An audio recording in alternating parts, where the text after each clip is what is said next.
and switch the screens off. Okay, Chair.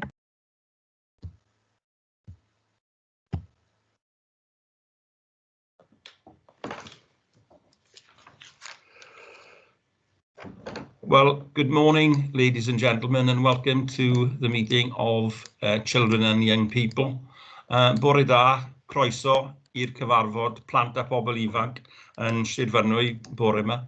I'm Tudor Thomas and I'm Chair of Children and Young People. I will be chairing the meeting today. I'm not going to go around each person for introductions, but I'd ask councillors and other contributors when they come in to say who they are, so that the public are aware of who's speaking. We go to item 1 on the agenda with apologies for absence, and I've had one apology, and that's from Councillor Joanna Watkins, who is unable to attend this morning. I'm not aware of any other apologies having been offered. Item 2 on the agenda, declarations of interest. The normal procedure is that we take this as and when, and we will obviously do that this morning. Item 3, public open forum. I'm not aware of any member of the public having expressed a wish to join us this morning, so we will move now to the first substantial item on the agenda, and this is young people's mental health. To discuss with the Youth Service children and young people's concerns around mental health. I obviously give a very warm welcome to 2 members of the Youth Service team, Josh Klein and Charlie Jane Atkins, and they're going to take us through this very interesting area this morning. We had a pre-meeting yesterday to actually look at what was going to happen today, but I thank them in advance for all their efforts and input that they're going to give this morning. So I hand over now. Can I ask Maggie Harris to switch your screen off now, please? That would be great. Okay, hand over now to Josh and to Jade Atkins. Thanks very much. Brilliant, thank you. Thanks all for having us. Nice to see all of you. After what feels like quite a while, so yeah, great to see you. Jade, are you okay to share your screen, which is the report that was circulated yesterday? Just an apology from me to start really in terms of the lateness of the report coming to you and the report not being in the typical format, but hopefully it kind of captures what we're hoping to go through with you, because I suppose it's more about information sharing and discussions, and obviously the chair said that we welcome questions, so you know, please feel free to do that. So even though we were coming to talk to you about young people's mental health as a bit of an overview topic, I thought it was important for us to kind of talk about how the youth service and local authority understand some of the needs of young people. And one of the main mechanisms that we use for this is something called the Make Your Mark annual survey and the Monmouthshire specific ballot, which was developed alongside it, which we'll talk about a little bit later. But Jade, if you just go back up to the top, thank you very much. Just to give you a bit of a kind of an overview of where this sits. So within youth work and wider, I suppose, there's the whole idea about young people's participation and young people's participation work, and this stems back in terms of the UNCRC. So Article 12 is the one that we use the most with regards to participation work in Wales specifically. So every child has the right to express their views, feelings and wishes in all matters affecting them, and to have their views considered and taken seriously. In youth work, our ages are 11 to 25, so even though a child is defined up to the age of 18, we work with young people up to the age of 25, and we those young people and we build our services around them and their needs, and try to work with them to address any barriers that they have. But participation, in terms of being one of the core values of youth work, is not about kind of numbers on seats. It's not about, you know, participating in the typical definition.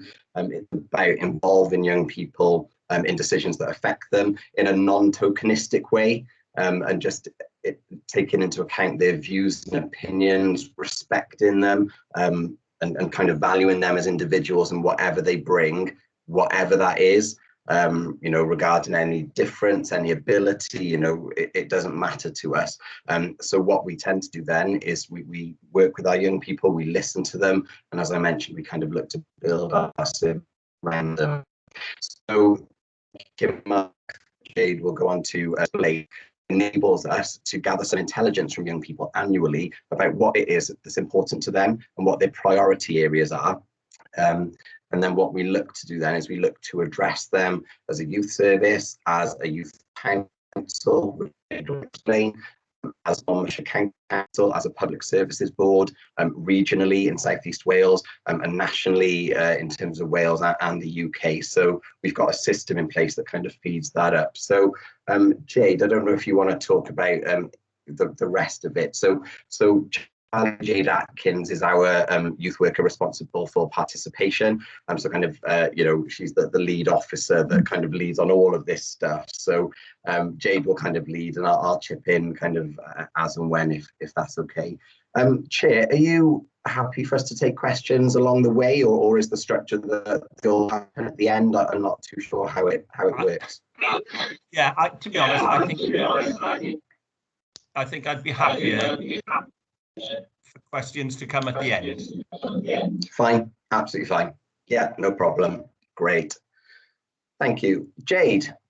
Hello. Can you hear and see me, or see and hear me? Yes. Okay. Oh, brilliant.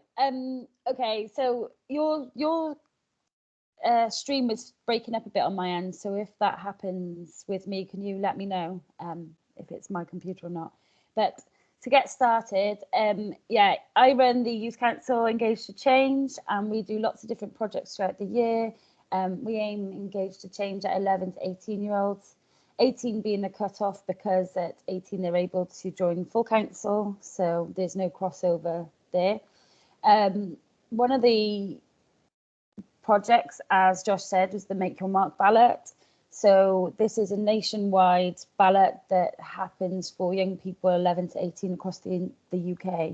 We started this 6 years ago, and it's grown exponentially since then. Monmouthshire specific ballot came from working with on the Make Your Mark. So we were doing the Make Your Mark in Monmouthshire every year, and we realised that there was a need for more information from our local young people. So we had the Youth Council develop a new Make Your Mark ballot to go alongside the original one, so that we could capture more local issues. From this, then we discovered that we wanted it even more local, so we put an extra bit on the bottom where they got to write anything that they wanted. So there seems to be like a lot of results that is presented in this document, but they're all for different things, so I can go through and explain that.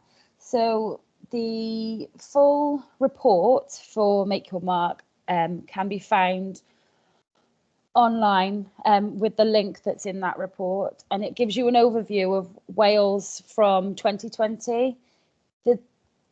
The numbers in previous years have been significantly higher due to the delivery being in schools. However, this year we've been online, so it's been run slightly differently. So they're a bit of an anomaly this year, but we still came out as second highest voting in Wales, in Gwent. So we were pleased with that. So since lockdown, we've really tried to develop our digital offer to young people as a youth service and a wider youth and community team.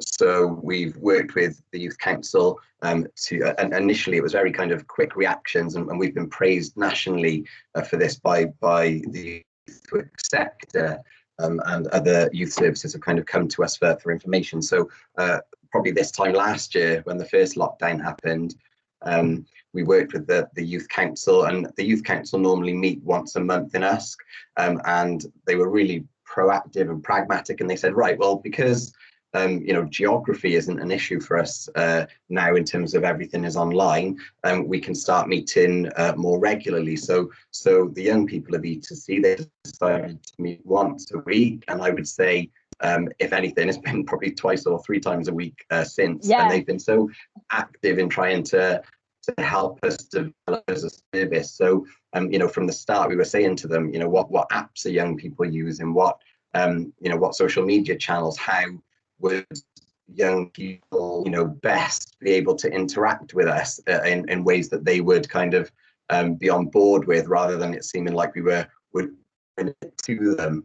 So E2C kind of identified some of those apps and social media channels. They spoke to other young people and represented their views to us.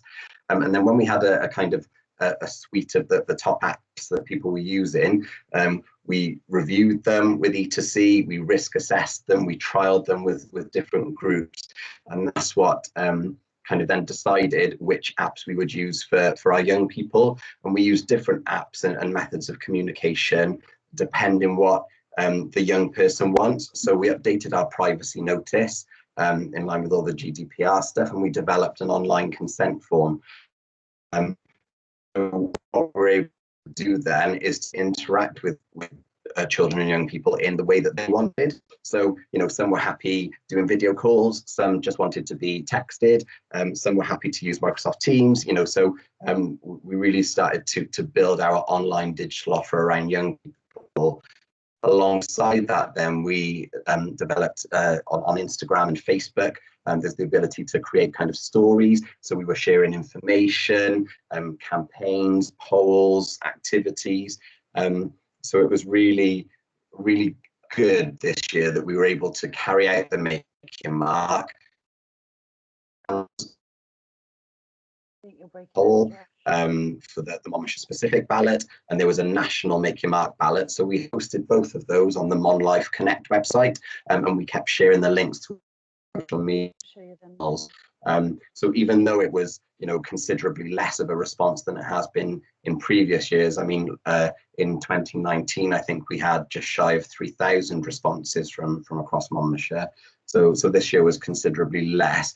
But like Jade said, that I suppose the silver lining was that actually we were the second in Wales in terms of responses, and the fact that E2C in the Monmouthshire specific ballot added a kind of area where young people could tell us what they wanted or what was important to them outside of the 10 top was valuable, regardless of kind of responses that we had, and Jade will go on to say kind of what we're doing with some of that information and how that's influenced our plans going forward.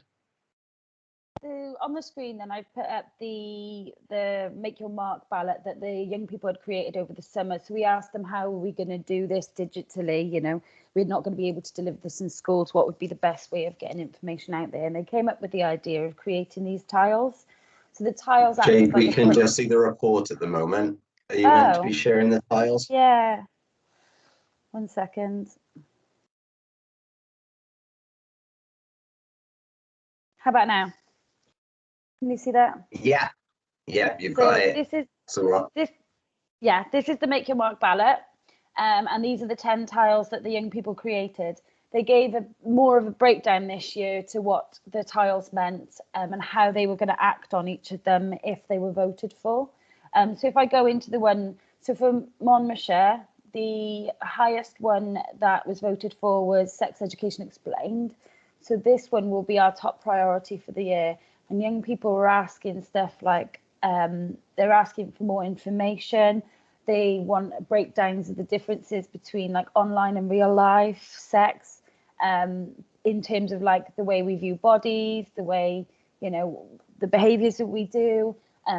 They want opportunities to discuss this topic in a safe environment with people who know about the topic, and normalise conversations. They want it to be more LGBT inclusive, and include about healthy relationships. So, do you want to say? No, go on. Okay, so yeah, we've been working since December then on sex education. We've already started to kind of unpack that. I think I've kind of gone off on a tangent though in terms of where I was from the report. So can I flip back to that, Okay. Josh? If you go back to the tile, for me to kind of give Yeah. context around that. So with the national Make Your Mark ballot, that's been going on for the last 6 years, as you mentioned, the Monmouthshire specific one has only been the last 2 years. The national one is just a ballot of kind of 10 topics that the British Youth Council have decided on. They've made this, they're informed choices, so they will have spoken to the young people they represent and come up with those top 10 topics. But we always felt, myself and Jade, that there was not much meat on the bones. So for example, in the last couple of years on the national Make Your Mark ballot, there was just one heading, environment, and not a kind of any explanation, but young people who took part in the national ballot were still expected to vote whether that was a priority for them. Now, if you think about environment, there's so much in there in terms of, is it recycling, is it climate change, is it sustainability, is it reuse, recycling, all those kinds of things. And there's lots of different things that are important to young people. But in terms of environment, just using that as an example, it doesn't really tell you a lot about it. So what E2C did this year, and that's a good example, Jade, if you want to click on sustainability again. So when E2C were coming up with the 10 topics for the Monmouthshire specific ballot, they were speaking to the young people they represent to kind of put the meat on the bones ahead of the consultation going out. So they could see from speaking to people that sustainability was the theme, but on the tiles that they've created themselves, they've kind of put subsection about what that means, so that when people in Monmouthshire were expected to vote in the Monmouthshire specific ballot, they knew exactly what it was they were voting for. So rather than just voting for the name sustainability, they could see, as Jade just showed you with the sex education one, that there is about recycling in there, but fast fashion, ethical consumption. So there's a lot more to it. So if I was a young person, I would look at these tiles and I'd be able to understand what it was I was voting for. So for example, again, if the word sustainability attracted me, and I thought, oh, I'm going to look at that tile, and then I looked at some of those, some of the 6 things that you can see on the screen, I thought, oh, actually, that's not really what I see as sustainability. I could choose then not to vote for that as one of my priorities. What I could then, at the end of the survey, is write any priority that's important to me.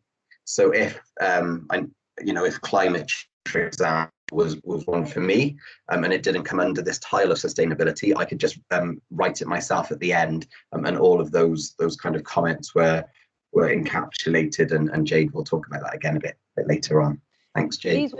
That's okay. These weren't exhaustive either. So we've got a bit of a process with the participation strategy, and we go from doing the Make Your Mark ballot it's moved to November now to fit in with Local Democracy Week. So it'll be November from now on. So we do the ballot in November. Then, can you hear me? You're still sharing the tiles rather than the report. I'm not sure if you need to share the report now. So come the January, we then work on the youth conference. So at the youth conference, this acts as another mechanism for young people to break down why they voted for what they voted for. It gives us an opportunity to put young people in front of decision makers and get them having real conversations about how they want to see their services changed for the better.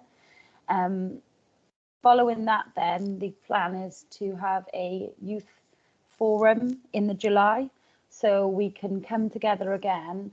Even though it's a short time frame of 6 months, it's a good place to show how things have been moving forward and changes that have been made following on from the youth conference.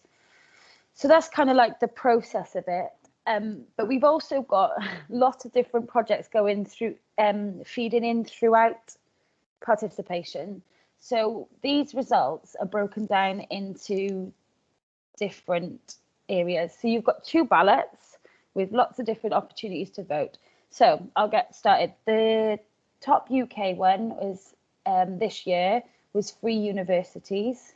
So our young people will be working with the British Youth Council to campaign for that. Now that's a devolved topic, so they'll probably be working with the Welsh Youth Parliament in terms of campaigning for that too. In Wales, the highest voted for was mental health. Mental health has come up a lot over the years, and I will explain further down how much we have been working on mental health. But in the last, I think we've been running 6 years, it's come up in the top 3 every year. Every single year. Every single year. And I would even argue that it was in the top 2. So I would need to check that though. So that's something that we will be focusing on still. Then in terms of Gwent, so our young people also take part in the Regional Youth Forum. They will meet up with young people from other regions, and we have been running for about 4 years now. We decided that a lot of our topics were very similar in terms of the Make Your Mark, and we've ended up creating a network where we can like share resources and work together collaboratively. But it's actually taken off really well, and we've had people like Public Health, the Police and Crime Commissioner, and regional projects come into us and asking us if we can aid them in, you know, changing services. So this year for Gwent, we've the highest voted for was domestic violence, but we've ended up with 2 because 3 of the top, so out of the 5 boroughs, 3 of them, their top topic was homelessness, but out of the amount of votes, it was domestic violence. So we're going to focus on both because we see them both as important. So that is in the very early stages of this year. They've had their first initial meeting to discuss how they're going to go about this and meet each other. They haven't met each other before. So that will be our next focus on with the regional.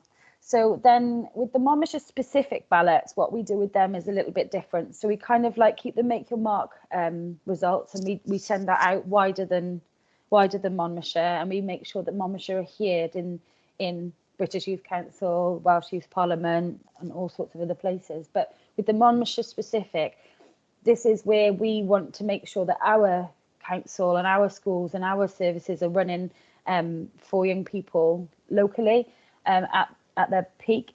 So the top priority on the Monmouthshire one is the sex education explained. Young people want more information. They don't feel that they're getting enough. And then there was the other 10 topics, which we feel that they're all still really relevant. Young people have voted for these, even though they didn't come up as number 1. So the Youth Council are going to focus on sex education and create a project for that. But for the other 10, we're going to get our youth workers to focus on them locally. And I just got nervous all of a sudden. That's okay, Jade. Is it worth going down and showing the appendices to explain? Yeah. So Appendix C, just to explain the feedback here we got from young people. This one? Yeah, the 2 underneath it, I would say. Cool. So in addition, on the Make Your Mark ballot, we had a little box. They could write their own, and this is where young people got to say like exactly what they wanted. So these visuals that you're seeing now are actually created by the young people of the Youth Council. And here they've put together the different results. So we've had literally handwritten, and we've had to collate them all into like groupings. So Ruby has put together like mental health came up as like one of the most important with 40, but how we've decided that and broken it down is a little bit further. You can see what every young person has voted for. But in here, this actually tells you how we've come up with the figures. So these are all the individual responses, or at least how they are represented in percentages. Does that make sense? Could you make that a little bit bigger, Jade? Could you click the plus a few times just so we can see as an example? Oh, sorry, I've lost it. That's okay. Good job, it's bright Keep blue. going. Yeah. Yeah. So you can see from the individual responses, these are some of the themes that young people were telling us when they were kind of writing what was important. So these were outside of the, the 10 topics that E2C had kind of represented in the tiles.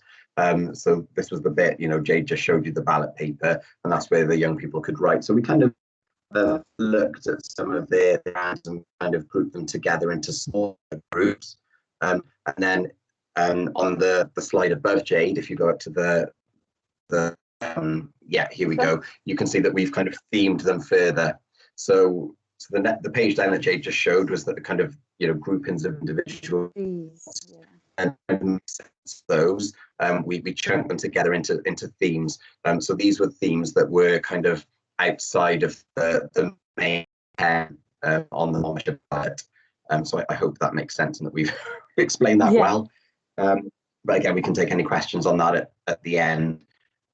So back up and carry on. Sorry, I railroaded you then. That was fine. I don't mind. So I need to put it smaller so I can understand it. Where were we? So they're the results. The progress to date then, I kind of wanted to take you through a bit of what we've done historically so that you can understand that we've done quite a lot with mental health and we're still keen to do so. So we've historically written petitions to Welsh Government. We've acted as representation in lots of different arenas. We've created online campaigns. We've created a mental health resource booklet a number of years ago, which we've named Help Yourself. We've created lots of different workshops and resources, but one of the main things that the Youth Council have been involved in is lots of different mental health projects, such as the national strategy, the mental health strategy for Wales. They were part of the development of that, and they've actually been creating a consultation to go out to young people in schools, and they've been the guinea pigs and on it as well. They've been involved in the Alternative Learning Needs Transformational Project within schools. So they've created resources in terms of explaining to other young people, adults and primary school young people how that's changed in recent years. They've been involved in the whole school approach project with Luke Jones and the clinical psychology team. And yeah, they've been involved in quite a lot actually. So they're operating in like a chain. I've lost it again. That's okay. Sorry. No, that's fine. I think we cover that in a bit more detail a bit later on, Jade. But you mentioned the mind over, the whole school approach. Last Monday, I think it was, there was national guidance produced to go alongside how to implement it. So within there's a whole specific section on youth work, which was really good for us to see, that we were mentioned, and we had our own section. So that's on page 23. I've just included that in the chat box, but it's that's just a bit of an aside really, Jade. When you mentioned about the whole school approach, I thought, it's worth kind of mentioning there as to how we fit in. And I know that the whole school approach, I saw a really good video that the government published this week through their social media channels, but there seemed to be quite a focus on actual schools as part of the whole school approach. What I'm hearing a lot in the youth work world is the term the whole system approach, and I know that that's mentioned quite a bit in the guidance. So I spoke to Emma Taylor yesterday, who's doing some work regionally on this, and she said that part of what they're looking at regionally is the whole system approach as well. So how youth workers can be more involved in with schools and the kind of wider networks then in order to benefit young people's emotional well-being and mental health. So Jade, if you go back up a little bit, it might be worth going in and talking about what we've done to date now, or E2C's progress with regard to the findings that you mentioned earlier. So what we've done, we've broken down on the findings section the national, UK-wide, Wales-wide, South East Wales-wide, Monmouthshire results, and this next section that Jade just had on the report then. Sorry. You want to get that back up, Jade? That's okay, don't worry.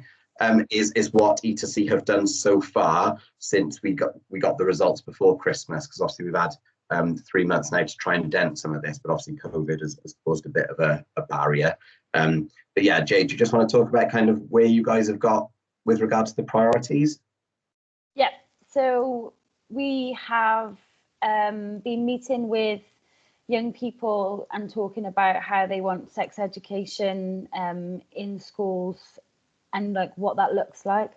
We've also had meetings with Emma Taylor, Healthy Schools Officer, and we've like decided to come up with a plan to present to schools in terms of how we can support the schools. So the youth services have really good resources and training, and we're C-card trained, and we're fully capable of delivering sex education in schools. So is this right? Yeah, the C-card scheme, for those of you who don't know, is a distribution scheme. So most of our youth work staff are trained to operate that scheme in our clubs and centres and outreach capacities. We don't operate it through the schools, but I know a lot of youth services do in other local authorities, and I know that it does operate through the school in secondary schools. So yeah, so we're already kind of informally doing some of that, but there was a time again where we would go into secondary schools a lot more and have a lot more of a presence delivering kind of, it was called SRE then, Sex and Relationships Education, is now called RSE, Relationships and Sexual Education. So, you know, that's our bag. You know, we understand that a lot of teachers aren't comfortable in delivering kind of RSE, and I completely understand that. You know, it's probably quite difficult to, you know, be a formal educator 1 minute and an authority figure, you know, if you're managing behaviour or conflict or that kind of stuff, and classroom management, and then you're talking to them about kind of sex. I understand that that's a weird dynamic for some people. Whereas us in the youth service, we're all, you know, informal educators. We love conversations, we love discussions with young people and having a bit of fun, and you know, so for us to go in and do our SE just makes loads of sense. You know, we enjoy doing it, and there's obviously a need for it. So the fact that young people have identified it as their #1 priority in Monmouthshire is really meaningful for us. Sorry, Jade. It's okay. And it even gets us the opportunity to establish relationships with young people so that they can come away from the school and you know, use us as a support service, which is what we're designed for. So they, you know, they know that we're there if they need us, and we're like, we're not always, they don't always come to us like on the regular, young people, but they know that we're able to help them when they do need support. So we do talk about it a bit later, is the Shift project, which is a specific project that we've got funding from the Welsh Government to deliver on mental health and well-being, or emotional health and mental well-being. And that's one of the main mechanisms that we use to kind of support. We live that in schools and in the community. So one of the things that we're good at and hoping to improve on even is the links between the schools and the community. So if we're in school and we're doing some work, say we're doing like workshops around RSE, the young people, once they've kind of established that relationship with us there, that we're available in the youth clubs, in the youth centres, doing outreach work when we're walking around the towns and areas.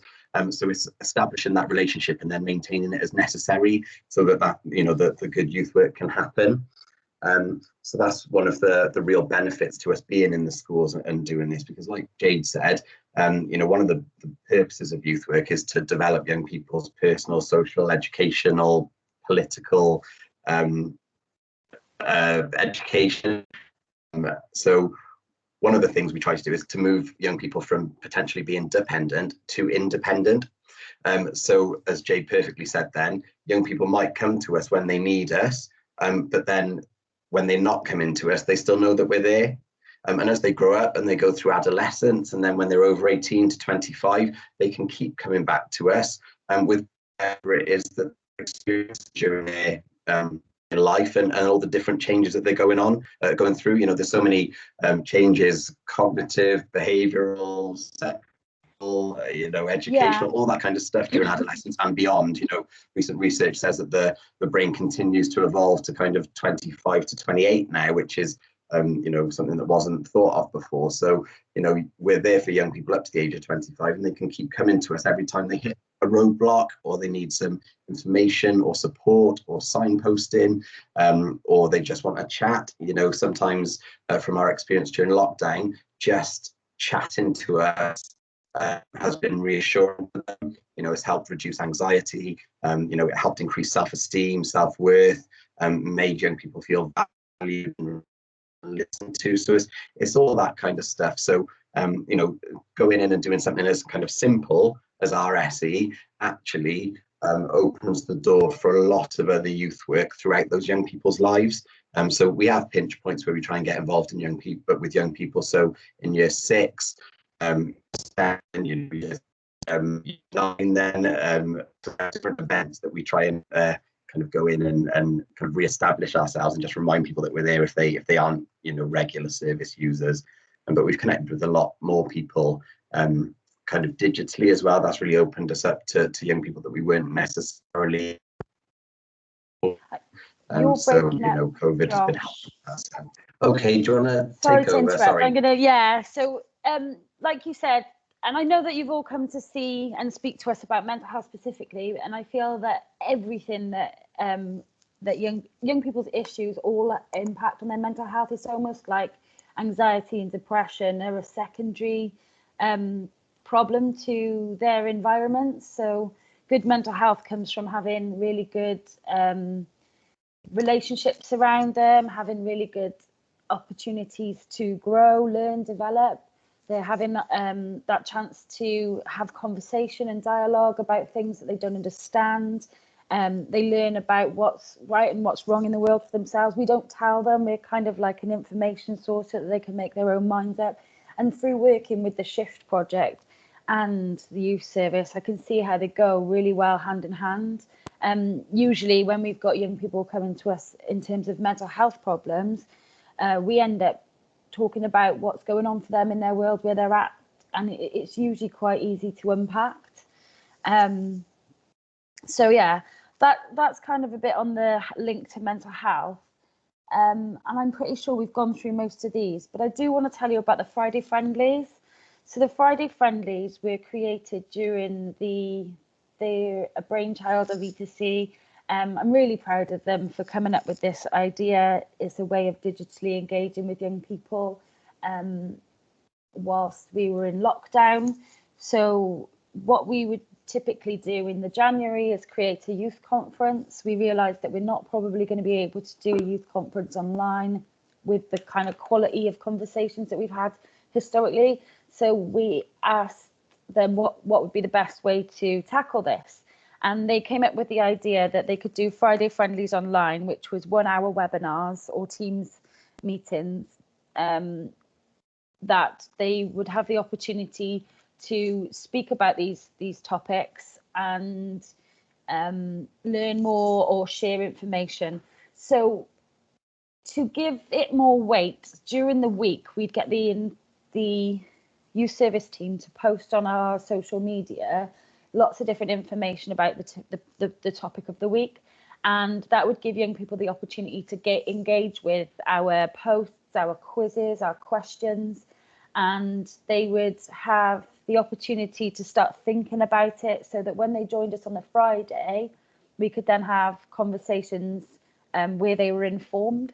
So we will invite different services, I'll give you examples. The Councillor Philip Murphy came to the first one we ever did, which was the budget engagement.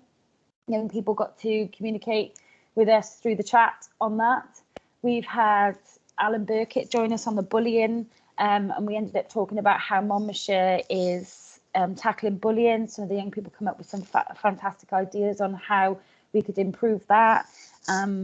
Josh and Darryl White delivered a Votes at 16 workshop that came from the Welsh Government. They'd been on training, so it's given us a real good chance to deliver information quite quickly. If I talk about the votes at 16 one, just because that was one of the main ones that I was involved in myself, another member of the team and I, we took part in some train the trainer training from the Senedd about votes at 16 that they developed in their education department. So we picked that apart then, me and the team, to kind of create our Friday friendly session, which is an hour on the Friday, as Jade kind of mentioned, to interact, answer questions, give information. So we kind of came up with like a skeleton and some activities that we wanted to do during the activity, during the Friday friendly, that we thought would be useful. And then we met some young people from E to C to kind of go through our ideas to see if they feel that that was what young people needed or wanted to know. And then at that point, they said, yeah, that's all great, but some of the stuff that we'd also like to know is this, this, this, and this. So we worked kind of collaboratively then to work on the final product. And then, so we presented that on the Friday, and then young people were sending through their questions then as and when we were talking. So it was quite an interactive kind of like vlog, or what's the word for it, Jade? What do we call it? Like a live webinar. Yeah, webinar podcast. or podcast, anything like that. The first time I did it, I just felt so like 2021. That was the most technical I'd ever been. It's like radio with visuals. Yeah. Just to explain that the term Friday Friendlies as well, because I've had people ask me that in the past. It came from the young people, and because the idea is that each week there'll be a different topic. The TV show Friends, yes, had the every time they did an episode, it was the one way, and then it would talk about what happened in the episode. So the idea behind using the word friend in the Friday Friendlies, was that for example, the week that I did, it was the one where they discuss votes at 16. So that's kind of where the terminology came from. But like I said, it's all young people focused, young people centered. The ideas all come from young people. So that's what they want to call it. That's the way of it. Yeah. I also feel that the name kind of represents what it does. We were worried that this would get out of hand and that it would be too rigid and formal. And we've got to make sure that these are discussions that are being had with kids, that they feel comfortable engaging and taking part in these kind of really important topics, because a lot of the time they look at some of these and think, oh, I don't know anything about that, I can't do it. Whereas if we encourage it as more of a come and have a little look, come and see what we do, and then they do end up getting thoroughly involved. I want to take the time at this minute to say as well, like, with doing so much of this type of work, your youth workers know so much about what young people want, and it would be worth like having way more discussions with us in terms of what you want to know, because that forms part of our recommendations at the end as well, doesn't it, Jade? And I know that it's a bit potentially odd to include recommendations in a report like this that doesn't follow the typical format that you guys would be used to, but I think from the pre-meeting yesterday, I think it was quite clear kind of what our aspirations would be in terms of a relationship with you as a committee, kind of following the presentation of this report. So again, apologies for not following the kind of correct format on it. I haven't even followed the line of the report that we've done. So I can see now with the bit you were trying to get me to say, which is the make your mark ballots here, the self-help booklets. I hadn't scrolled enough, that was the problem. So yeah, we did the self-help booklet. We worked with a project called Fixers to create that. They were brilliant books, and we ended up having a couple of 100 paid for and then delivered out to schools in the wellbeing departments. So that was a number of years ago, but the Gwent Regional Youth Forum, then the young people got involved in the mental health strategy. So they took part in that activity. It lasted it was quite a lot of months with the Public Health Board. We've created online learning packages for the ALN transformation. I know I said these earlier, so sorry, but I've found my flow now. We've influenced the development of the youth services work around the wellbeing and the SHIFT project. Josh, did you want to say any more about the SHIFT project? Or Yeah, I'll talk about it briefly, and Jade, tell me if I start to block out again. It might be my Wi-Fi, and I can turn my Okay.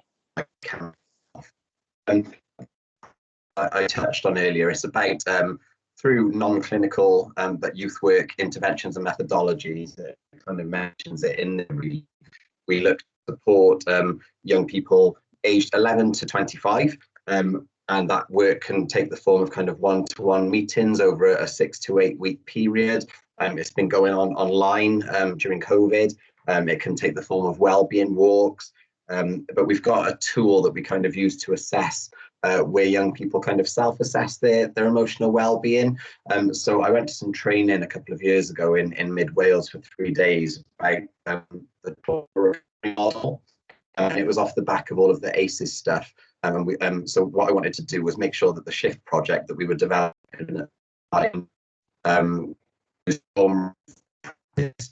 so I looked at some of the kind of key things that it was considered affected young people's well-being. So we created this tool then, like I said, young people kind of self-assess themselves at that point in time as to where they feel they kind of fit on some of those things. Through discussions then, that's kind of like a point of discussion. It allows the youth worker and the young person to kind of work out what's going on for them and what the young person feels that they need to be working on and developing. So the youth worker and the young people will kind of work together collaboratively for, like I said, 6 to 8 weeks, and it can be reviewed and continued if need be on any of those issues. And each week can almost be a different issue if it needs to be, or some particular issues, can take quite a while. Obviously, you can't like solve a young or help a young person solve all of their issues themselves in kind of 6 to 8 weeks. But sometimes 6 to 8 weeks is a big enough intervention for young people to kind of feel okay, feel that some of their issues are addressed and worked through, and feel comfortable and confident that the youth workers are always there if they need them again.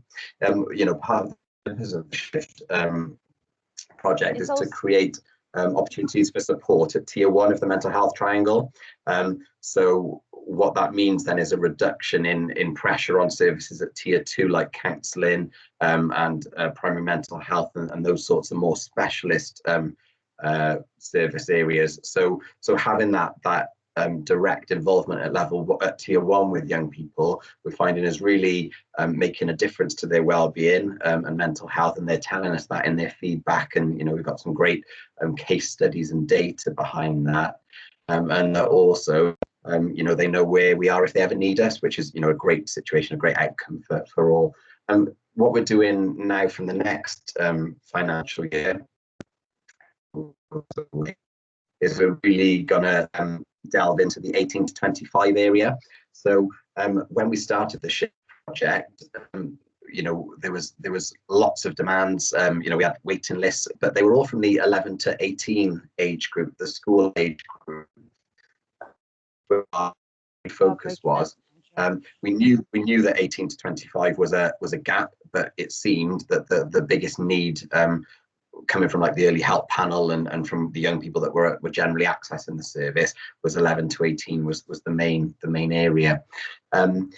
So we knew that 18 to 25 was a gap, and when Eston came out and did their inspection, it kind of reiterated that. It was a really positive report from the youth service as the lines of inquiry.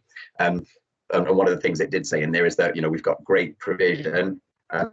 We need to try and develop 18 to 25. So we've done some development work this financial year, and we're going to be ready to go from the 1st of April then in terms of working housing association, voluntary groups, Mind Monmouthshire, adult services, lots of different kind of inroads into to receive referrals for 18 to 25. We've had to kind of develop our tool and some of our resources because the issue that 18 to 25 face will differ from those of 11 to 18-year-olds. There will be overlaps in terms of people's cognitive ability, in terms of experiences, in terms of any trauma you might see. But, there are some distinct kind of differences in what young people aged 11 to 25 will be facing versus kind of 11 to 18s. So that's just to tell you kind of what the Shift project is, and that we are, developing it even further in the next financial year.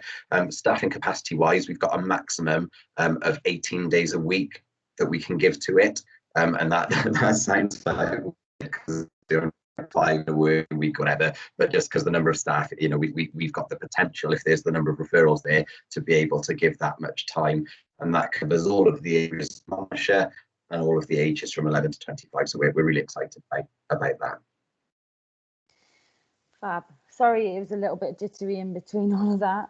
I hope you got as much information as you could from it. If not, we'll be happy to go over any of that with you. Should I move on to the recommendations then, Josh? I think so. I think we'll do recommendations, and then you know, the floor for questions. You know, if it feels that we've kind of rushed through it or back through it, you know, please ask us, as Jade said, to go back over anything or to clarify or confirm or explain anything. We're more than happy to do that. So we said recommendations, but I feel like it's more of an ask and a partnership, so that like we really want the committee to recognise the importance of the Make Your Mark ballot and the Monmouthshire specific ballot, and the importance of the participation work that we do, because we feel that we collate so much information that we just want to share with you. So hopefully strengthening our relationship with the committee would be, you know, a way forward. We would hope that you could help us in terms of picking up where we maybe struggle to address some of the topics. So sometimes they are a bit bigger than we know how to handle, and it'd be great for more support in terms of like addressing some issues. So for example, we've got BAME, gender equality, transport, drug awareness. Sometimes they're out of our control in terms of what we can do, or we can only do so much face to face. Following on, sorry, Jade. Yeah, go for it. I've been terrible for that this meeting. It's fine. Just on the same, you explained from the meeting we had yesterday, when we were going through the tiles, we kind of agreed that actually there were some kind of gap areas. So we mentioned earlier kind of what we're looking to address as a youth service, and what we're kind of looking to do regionally, and you know, work with some partners in the public services board out. There are some kind of, you know, I suppose key gaps that maybe we would look to work with you collaboratively on, or get some support with, being able to support people, or even if it's just, you know, it forms part of your action plan, or just maybe even if you're aware of it.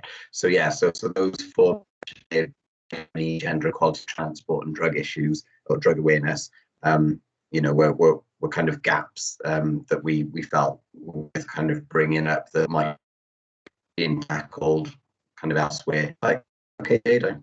It's okay. It's just you're really, really breaky uppy. So sorry. Okay.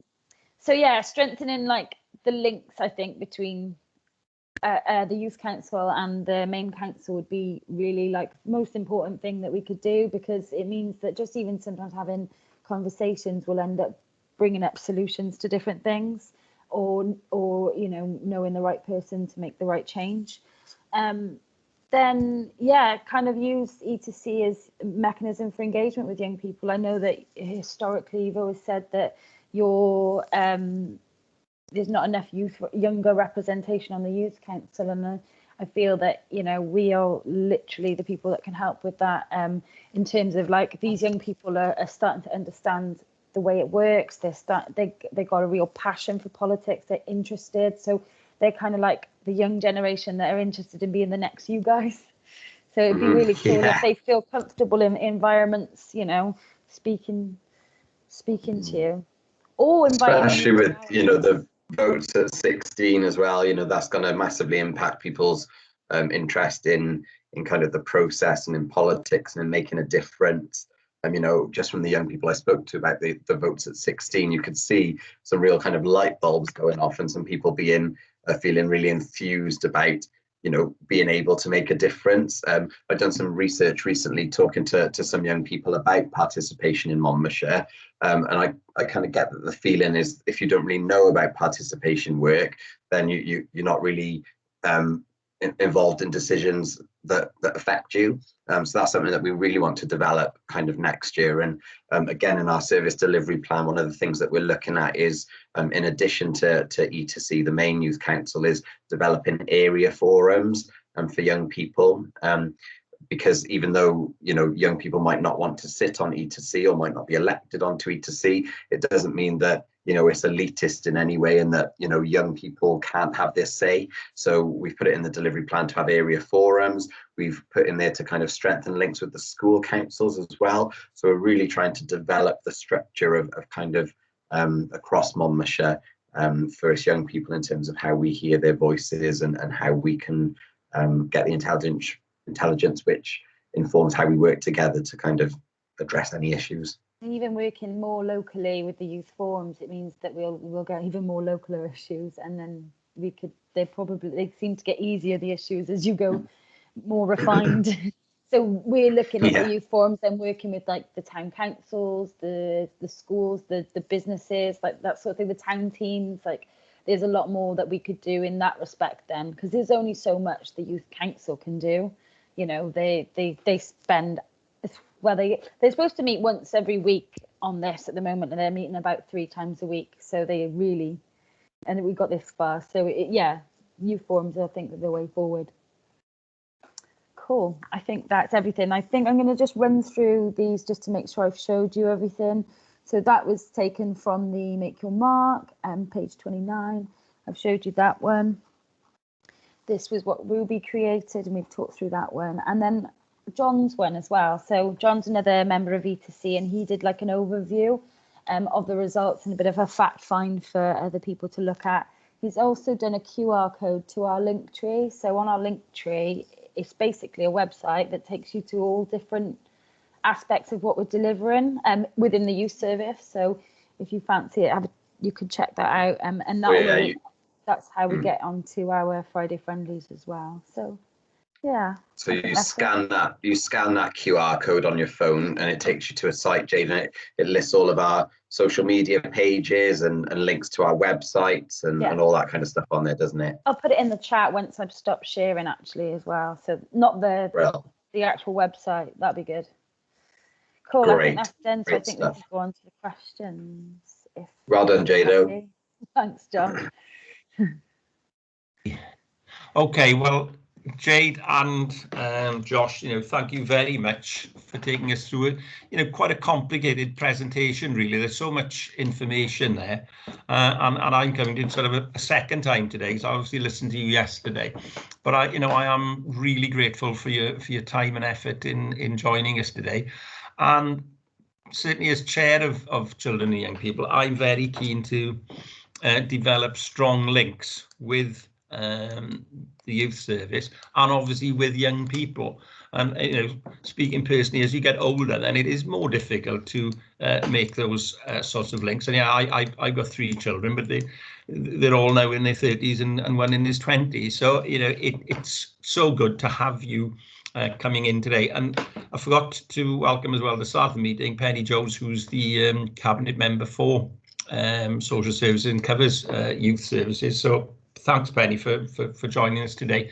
We'll now go to questions. I've had problems with my connection this morning, so if for whatever reason I get locked out, I will have to hand it on to my vice chair, Councillor Louise Brown, but hopefully the link will be a bit stronger. Can we now go to questions, please? Let's start off with Councillor Martin Grocott.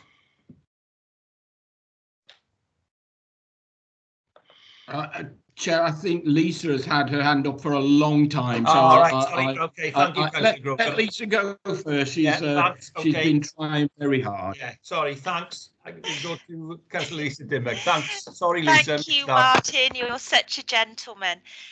Josh, Jade, that was fantastic. I think that is the most exciting report we've had in my 4 years of being a councillor. I am chomping at the bit here. Wowee! It's nice to see you again, Josh. I know I met you at the beginning of when I started doing this. It's lovely to see you. I spoke at the pre-meeting. I have a real keen interest around relationships and sexual education, especially with young women, but also young men as well. I think it's the start of their lives and their relationships and how it impacts them. What can happen in your teenagers can impact your relationships growing up. And all around body image, I've seen the Instagram versus reality. I've had a number of constituents talking to me on social media, concerned of like body positivity. I'm a big fan of Danae Mercer, the Australian woman who is an influencer on Instagram, and she basically is blowing the whistle on all the posing tricks, but it's more people my age who understand it's fake. Yeah. And we need to try and encourage and direct people younger to follow that. And another thing on Instagram is how highly sexualized images are, is shaping influence on Instagram and also causes a lot of harassment as well. I am keen to work with the ECT team, I can't get my words out, E2C team on this. But obviously they want more information. What sort of information are young people after is what I really want to know, because obviously I'm aware that it's changed since when I was a teenager. Porn, for instance, used to be boys handing magazines around. Now you've got access at your fingertips, and people's expectations to reality and, you know, being respectful, you know, it should be, consent is a huge thing. I think there's so much pressure. I think this is a really interesting piece of work, but I want to know, you said a lot about they wanted more information. How can we help and play a part in this? Thank you for that question, and nice to see you again. So we had a really good conversation. Oh, let me turn my camera off. That should make you hear me better. Yeah, so we had a really good conversation with a young person from one of the secondary schools a couple of weeks ago. It came from the head of year who emailed me and said, you know, there was a young person who sent a very well-worded email concerned about sex education, and that, you know, she kind of gave some feedback from her peers and conversations that they'd been having. So myself and Jade, we met with the young person, and it was really insightful in terms of some of what you know, the young person was telling us about what her and her friends were discussing, and she was a little bit alarmed at kind of the lack of her friends' knowledge around it. She had a mother who I think was a sex therapist, so so the young person was, you know, spoke to her mum quite openly about it and probably had a higher level of understanding than maybe other people her age. But some of the things that she reported in terms of answering your question, yeah, so being safe physically and emotionally, contraception and protection, how you get to know the person that you're with, giving into peer pressure, family values and your own values in terms of where you kind of sit with regards to sex, who to talk to and have safe and supportive conversations with, and feelings of kind of, you know, guilt and shame around it and talking about it, the complexity of female pleasure, also expectations and self-esteem and anatomical correctness and the impact of social media such as Instagram, as you just mentioned. It's interesting, we've worked with a lot of young people during lockdown who, it's been quite clear, have you know, issues with self-esteem and body image, and to the point where some people that we were seeing prior to lockdown in person chose not to interact with us using video calls. I mentioned earlier when we've developed our online consent form, it gives young people the choice of how they interact with us, and a lot of young people have decided that, you know, they prefer to interact via phone call or text rather than video call. And you know, some of the feedback we've got is, you know, when you're meeting a youth worker in the community somewhere, you know, you don't see yourself back Whereas obviously if you're on Microsoft Teams, for example, you know, if my camera was on, I could see my little mug in the bottom corner. And that, you know, has not sat very well with some of the young people that we've spoken to, girls and boys. And come back to the list, the revenge porn and sexting was quite a big one. And, you know, I've done quite a bit of work on that historically with health. Knowing where to go in terms of information, testing, contraception. Consent was on the list again, and consequences, or managing risk and the consequences of not managing risk. So that was just some notes from the conversation that we had with the young person. Does that kind of answer your question? Yeah. Let me put my camera back on. That's really, it's great that they're so aware of what they want and what they're interested in. I always think, you said about sexual health clinics, where can they go? I always think they are awful places to go. They're so degrading and clinical.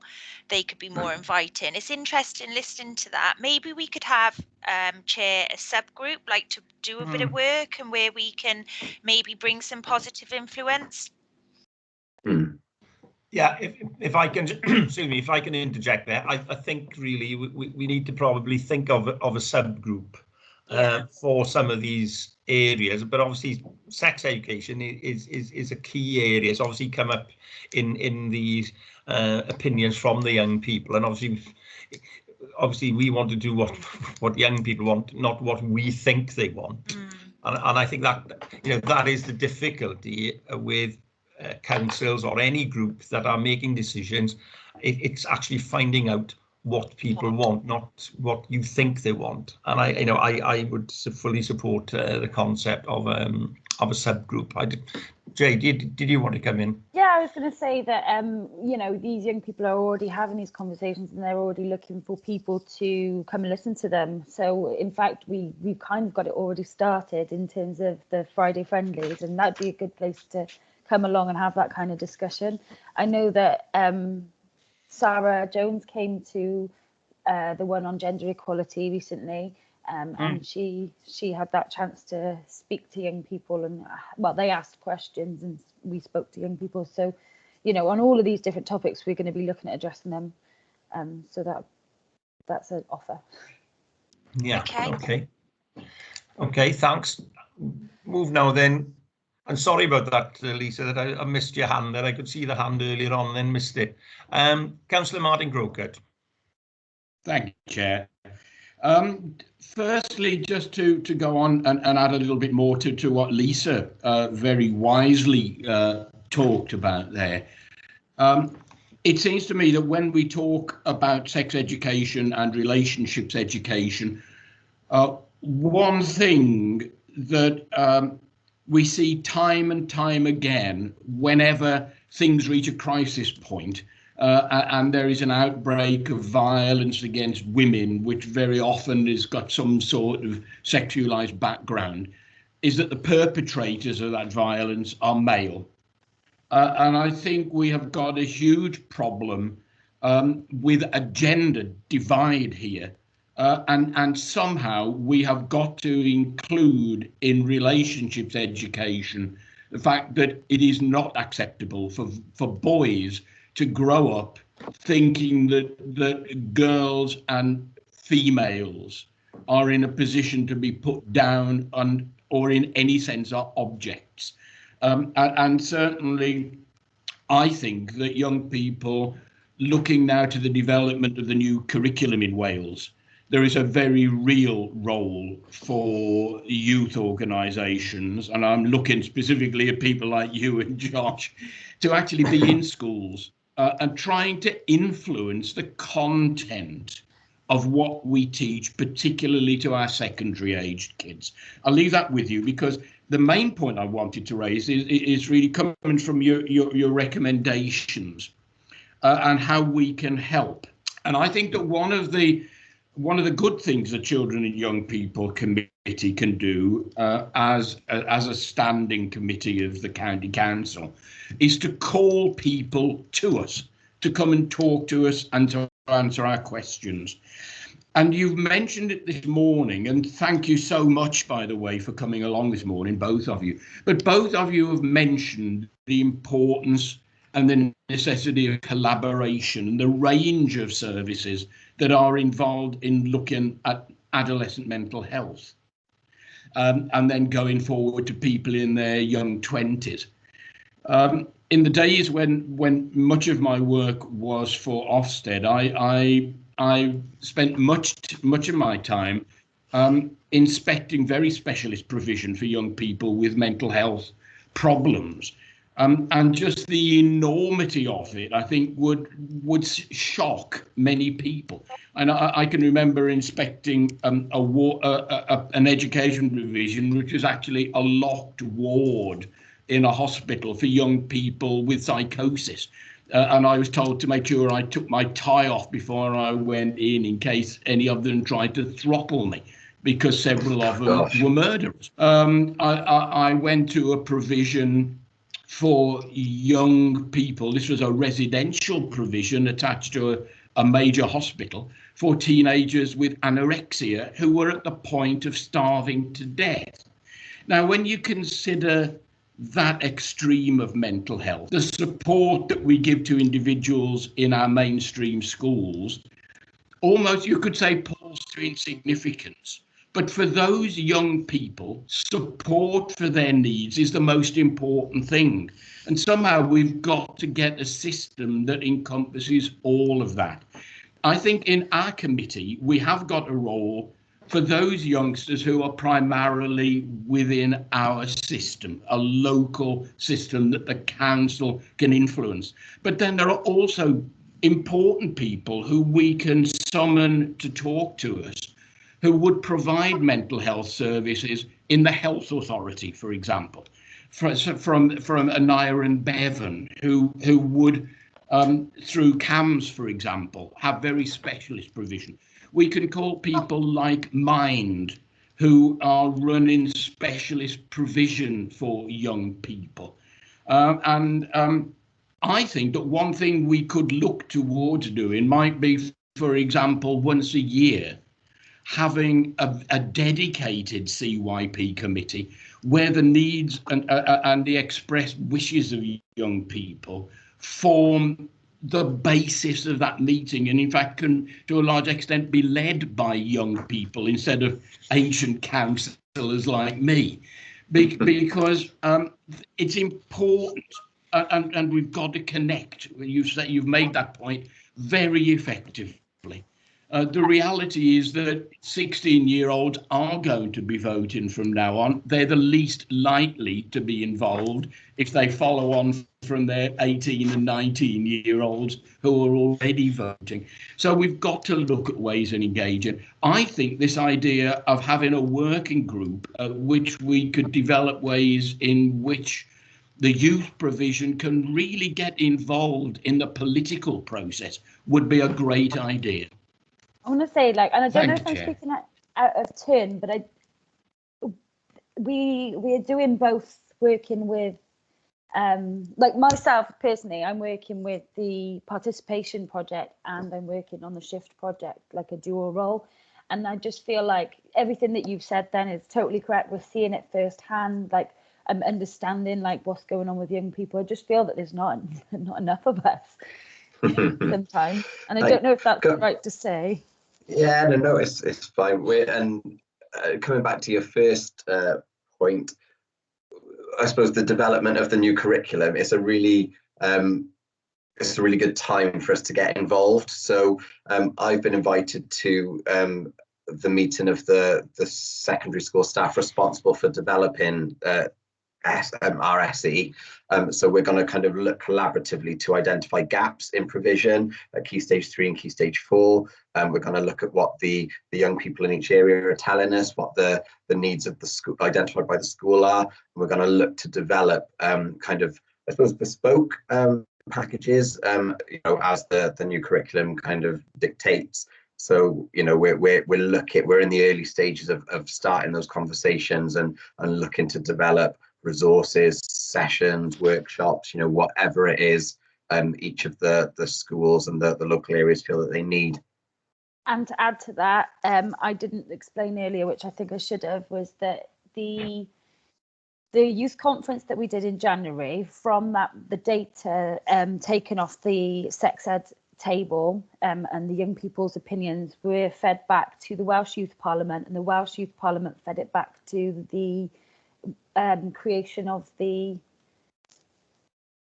curriculum, the new curriculum. So our young Curriculum people, group. yeah, they were part of the curriculum group. So a lot of what we're talking about with young people's needs have actually been fed directly to the curriculum, if that helps. Thanks, Jade.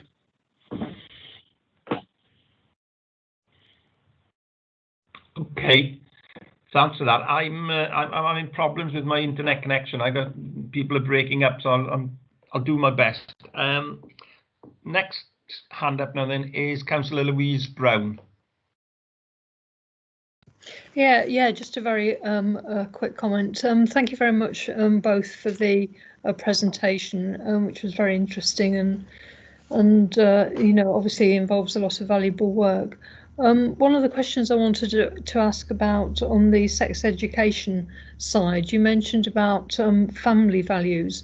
Will there be a stress placed upon strong and stable relationships as been in the past? You know, because obviously I think that's, you know, one of the important messages that you know, can get across to young people. Thank you.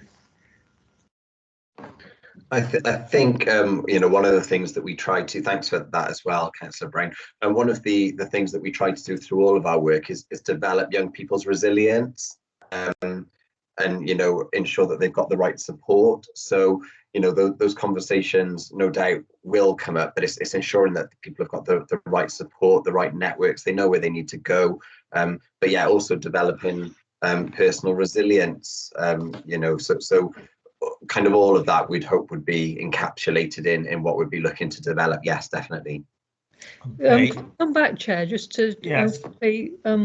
yeah, I think really it's a question of, and I'm very interested to see that domestic violence is now included, which I think is very important. And you know, I think from that point of view, obviously, you know, the stress, I suppose, is in terms of healthy relationships, and you know, healthy relationships obviously include some respect and non-violence, and also the business of having strong and stable relationships. And I think it's important that that's included, you know, as opposed to any type of biological knowledge as well. Thank you. Yeah, that was one of the real themes that came through from the young people, was that, you know, it wasn't the biological side that they kind of wanted to know about. It was kind of everything else. But yeah, that we've made notes on that, the healthy relationship stuff and all of that's in there. So we'll make a note about that. Thank you. Okay. Thank you. Thank you, Councillor Brown. Go to Councillor Maureen Powell now, please. Oops. Thank you, Chairman. Yes, and thank you both for a wonderful presentation. I think you're doing a marvellous job. What I'm quite concerned about, and it's a shame really, that quite young girls and boys get, they might be having a bit of fun, a bit of time with their friends, online or not, and they get persuaded to take photographs of themselves in possibly very little on and a bit sexual, and before they know where it is, it's online, it's on Facebook, it's on Twitter. They're embarrassed, their parents are furious, and it seems so sad that something so possibly innocent at the time can be developed into this. And I just hope that I think they probably take more advice from young people than they would from us older people. I mean, I've always found it very easy talking to the young generation. It's I've past the children are all grown up, and I've grandchildren, and even we've got great grandchildren, but they've always come to me and talked about things that perhaps they'd find a bit embarrassing talking to their actual mother. And I think sometimes this is where relationships can be helped by just having someone to listen to them who understands, because it is difficult sometimes to talk directly to your parents because you do feel you're letting them down. But I don't know how much you have this problem, whether you have people that can help these youngsters before they get into too much difficulty. Thank you. Yeah, definitely. Thank you, Councillor Powell. Yeah, so youth work is all about those conversations and listening to young people and talking to them, and yeah, kind of having empathy for situations, no judgment, valuing individualism, you know, all of that kind of stuff. So youth workers are, you know, are great from that point of view. Obviously, I would say that, but I genuinely wholeheartedly believe it. Your point around sexting, you know, the sending and receiving of kind of images and videos, and even just text content, you know, it all comes under the same umbrella. We've had quite a bit of feedback over the last couple of years, and during obviously COVID, where people aren't able to get together, you know, physically. So we have been talking to young people, and we've got quite a few resources, and there's some great stuff out there. Whenever I did this kind of work before around sexting, and I'd go and speak to young people in schools and in communities, I'd speak to parents as well. The thing that was always the most shocking, and I remember I did an assembly, and it was the only assembly I'd ever done where it sounds cliche, but you could literally hear like a pin drop. Was when I was talking about sexting and the legalities around it. Because like you say, when you're younger, you know, if you've got a smartphone, and, you know, a lot of young people have got smartphones from like the age of 9 or 10, you know, you've got all sorts of functions on there. One of them is to, you know, take a photo or take a video, and it doesn't kind of take a genius to move an angle round when you're taking a selfie and kind of be like, oh, that's a bit provocative. So it was the legalities around that that really shocked people, in terms of, you know, if you're under 18 and you're taking a photo, even if it's of yourself, you're producing an indecent image of a child. If you're then sending it to someone who, you know, you think is, you know, the love of your life, or it might be your first love, or it might just be your current boyfriend or girlfriend, you know, there's a lot of trust there. But by sending it, again, if you're under the age of 18, you're distributing indecent images of a child, even if it is of yourself. So then that other person is in possession of indecent images of children. So there's all this legality stuff around it. And I remember when it first came to the forefront of all the media, you know, there was some horrible kind of suicides around it, and some quite public kind of examples of it. You know, went in and did quite a bit of work, and oh, I've lost my train of thought. But yes, it was just the most impactful bit, because police at the time, because it was quite a new thing, because it was, you know, considered with new technology, the police were going in, and their first line, I believe, was to kind of come from like a criminal element, and kind of look to criminalize the young people. Whereas what happened then eventually, the more and more that was learned about it and understood about it, was that actually it was education that was the biggest impact, and enabling young people to make informed decisions. You know, so when we have conversations with young people about it, you know, there's no judgment, but we just let people know that, you know, when you send a photo or an image or something like that, and it's out there, it's no longer in your control, and it might all seem fine within the context of a healthy relationship, but what if you break up? What if, you know, what happens then? You know, if that photo was shared, you know, because we know that on the app WhatsApp, you can have about 200 people in that one app. So if so say you know, I was scorned, I was a boyfriend scorned, and then I decided to share a photo in a group with loads of people. All of those people have seen that then, and then you know, some of the effects of that and impacts on that young person can be their self-esteem, embarrassment, shame. Then you've got the wider kind of family scenario. So, you know, how do the parents feel, and what impact does that have? You know, if any of the parents of the people who've received the images kind of are made aware of it, you know, do they judge that young person? Do they judge the parenting? Do they judge the family? So there is a whole, you know, set of consequences around it. Luckily, obviously, revenge porn is now, you know, it's written in legislation, so that's kind of illegal. But you know, when we work with young people, we always work with them to enable them to make informed choices. You know, so whatever they choose to do, you know, that's their prerogative, but we like to think that whatever they choose to do, they're making an informed decision through some of their discussions with us or information that we've given them or signposted them to. But yeah, so we have been talking quite a bit about that in the last few years, and obviously during lockdown.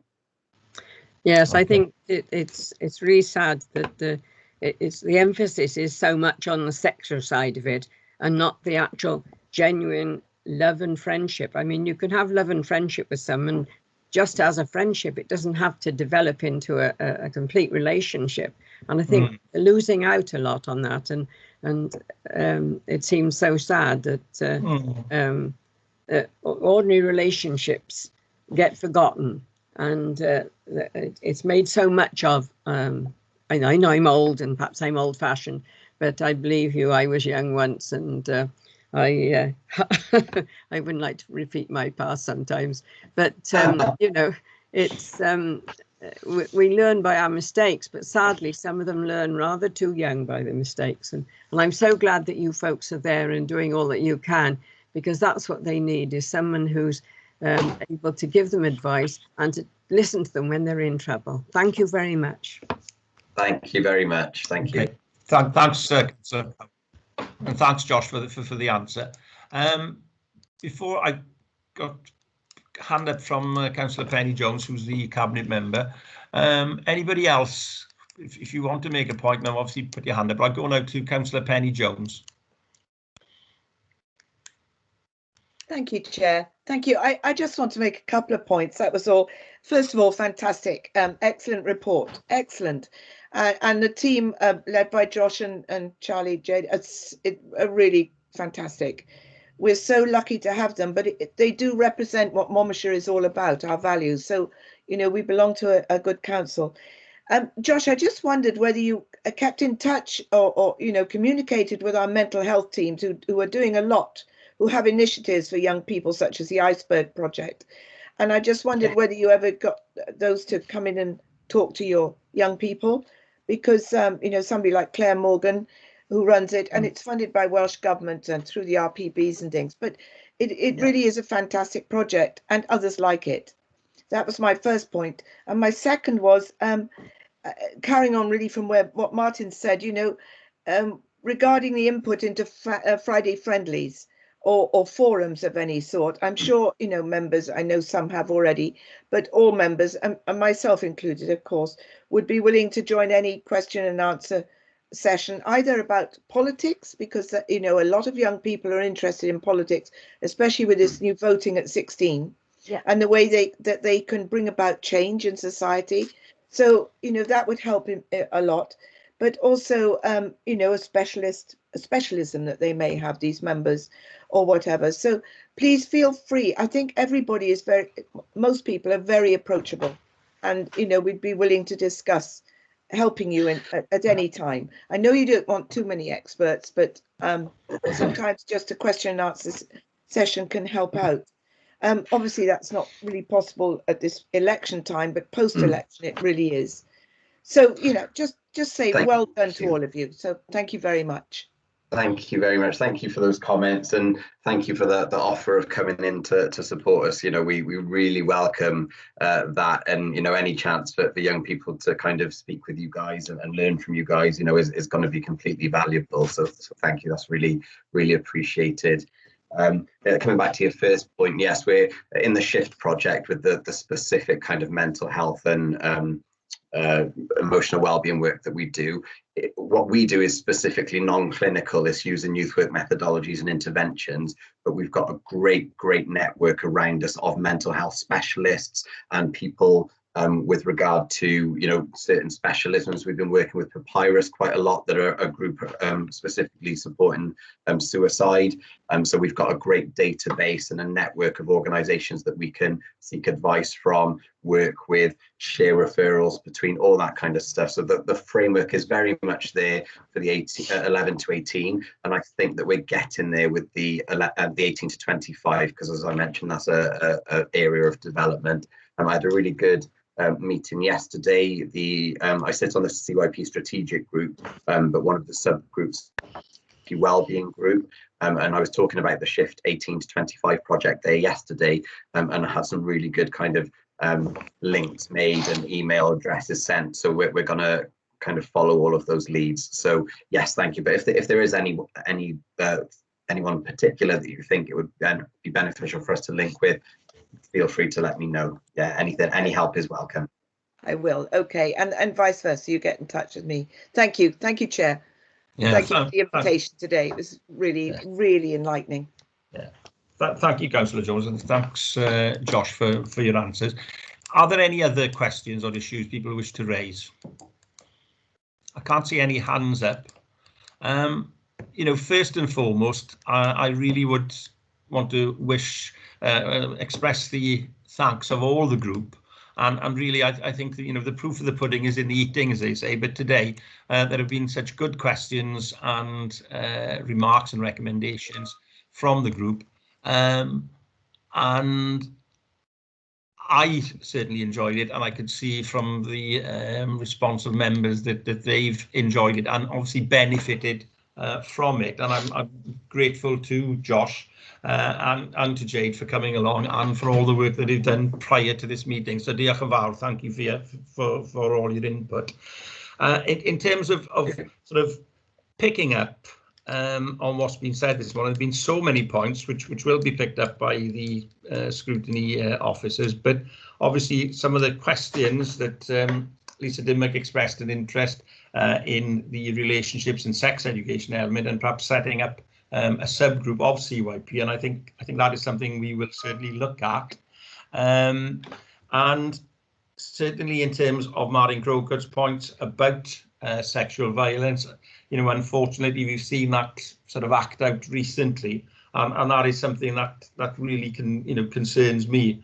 It is such a big issue in terms of how boys and then men view women and their attitudes, and that is something that we need to tackle. And joining up with, you know, an Irene Bevan and with Mind, etc., I think that is a good idea. And the points that Louise Brown made about stable relationships, which is so important, and Maureen Powell built on that. And then Councillor Penny-Jones mentioning the mental health team and the Friday friendly session, so that we link up with that.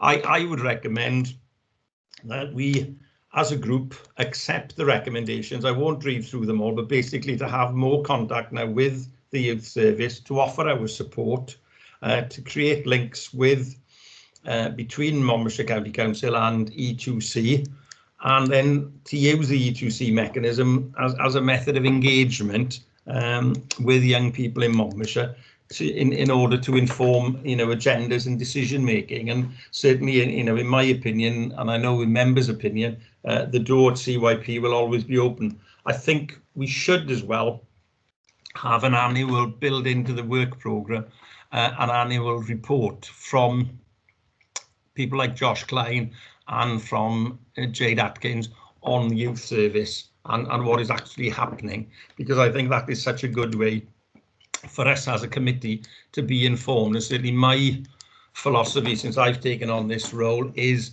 to broaden the scope, not just to look at schools and results, but to look at the wider impact. And we've had things like housing, which obviously impacts on education, and now we're looking at youth service, and we get children's services to come to speak to us, because all of these things obviously impact on young people and how they develop, and not just in terms of school results, but as they develop young adults and full adults and play a part in society, and obviously are happy and enjoy their lives, because at the end of the day, that is what education is all about. So, you know, we will certainly look at these ideas and build in the yearly sort of touching base and taking on the recommendations. And certainly I would be more than happy to take part in a Friday friendly. You know, if they want to speak, as it were, to an older person like me, then that's fine. But certainly as chair of CYP, I would be happy to take part. So once again, Jade and Josh, thank you very much for your time and for all your efforts this morning. It's been absolutely Great. Thank you. Thanks for having me. Thank you. Okay, thanks. Now then, if we move on now then to the next agenda item, and we want to agenda item 5, which is now the feedback from Estyn, and we're going to look forward now to a verbal update from the Chief Officer, Will McLean, on the feedback from Estyn, which has been recently communicated to the Council. So I hand over now to Will. Thanks. Many thanks, Chair, and good morning, everybody. I hope everybody's well. My name is Will McLean. I'm the Chief Officer for Children and Young People in Monmouthshire, and I'm grateful for the opportunity to come before the committee today to talk about the feedback that we've had from Estyn. The letter has been shared with you, I understand now, and really it's a really opportune time as we look forward to the imminent break for the Easter holidays, and reflect back on, the anniversary of a year of, significant disruption to schooling across Monmouthshire. And I think the one thing I would say is that the letter that we've received from Estyn, I think really captures very well the work that we've done as a local authority and the work that our schools have done, both collectively and with our partners in the Education Achievement Service, to ensure that the transition throughout the period of time has been as effective as it could be, and that's meant significant changes in a whole host of different areas. So I'll probably just talk through a couple of things within the letter, and hopefully you'll be aware that the letter falls into two parts. The first part is March to August 2020. The second part is from September onwards, and really, obviously, the spring term of 2021 has been a period of extended lockdown and remote learning for many of our learners, and Estyn will be back continuing their work with us to look and discuss how that period of time has been managed as well. So this will be an ongoing engagement with Estyn through the current period of time. And Sharon and I have maintained our half-termly LALI visits, our local authority link inspector visits, with the inspectors to make sure that they understand where we are, the decisions we're taking and the progress that we're making. So I think I won't just go through the letter kind of line by line or even page by page, but just some of the things which I just wanted to draw out. I think in terms of the front page, in terms of leadership and collaboration, really pleased in terms of their recognition, in terms of communication and our clear expectations set to school, and also the fact that you as elected members have been kept up to date with the events as they unfolded through those early stages of the pandemic. And I think, even the bottom of the first paragraph there, the quality of questioning, the level of challenge from elected members during the sessions has been good, despite the unfamiliar format, us using Teams for those meetings. And I think that's been really important, that we were able to give account of the actions we were taking so soon. I think there's some interesting reflections in the document about how we worked with the school. I think in that first cameo, I think there's an important point in the early kind of drafting, which, we haven't ever sought to do a kind of a one size fits all, almost like a draconian approach to the schools. We recognise that we have 35 different school settings. Each of them has different pressures. Each of them has a different building shape and size, different community that it works with. And there will be different approaches which are the right things for those schools. So we've always tried to set clear parameters for our schools with clear expectations, but then given them that local flexibility to respond to best meet their local needs. It talks a little bit about our decision about the end of term. Members will be aware that our school children came back for 3 weeks. The point of discussion was that actually, if we kept to the 3 weeks in the summer, that meant that we didn't have the extra week of holiday in the autumn term. Children were, because of the reduced capacity of schools at that point in time, schools were only allowed 30% of their population in. It meant that in essence, children missed 1 day at the end of the summer term, but it meant that they had 5 days in the autumn term. So we felt that on balance, it was better to have those 5 days there.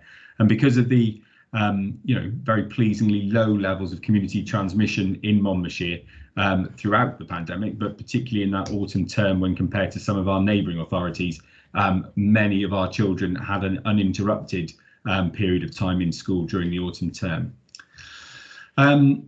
It also recognises, and points made by this committee throughout the pandemic, that we recognise that this wouldn't have an equal impact on all of our learners, and some learners would be adversely affected to a greater extent. And I think we recognise that in our planning and the work that we've been doing with our schools to make sure that we were able to set those expectations very clearly for schools is clearly recognised. The other point, I think, which is positive throughout the document is that whilst we were talking to Estin were also talking to our schools, and there was a resonance about the approach that we'd taken from both sides, which I think was really positive. So where we were saying, we've supported schools in this way to secure PPE, to think about their opening times, how they manage their structures and so on, schools were repeating back to Estin that they felt that they had been very well supported by the local authority. And I think in any times of crisis, and clearly it has been a period of crisis, it's incumbent upon everybody to work as hard as you can and as well as you can to make sure that there is very, very clear understanding about the processes and how they're managed.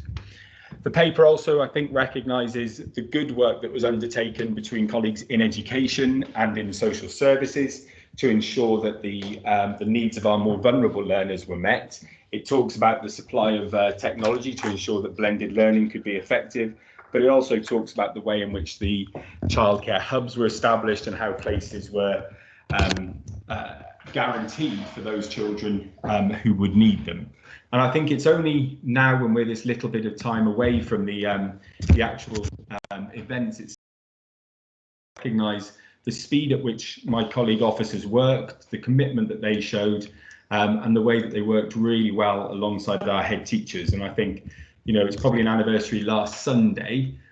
We held a 7 o'clock meeting with our head teachers who'd agreed to establish the childcare hubs in 7 schools across Monmouthshire, on that immediately. So we closed the schools on the Friday, they met on the Sunday evening, we were ready to open those childcare hubs on the Monday morning. The local authority ran the admissions process, and I think that was a really good example of that commitment to joint working between ourselves and our colleagues within the schools. I think throughout the document as well, really positive about our relationships with the EAS. I mentioned them earlier. I think we've been very clear throughout this pandemic that we have different roles. The role of the local authority has been around supporting the schools, making sure the schools can remain open, those kind of tactical responses to the challenges that the pandemic has promoted.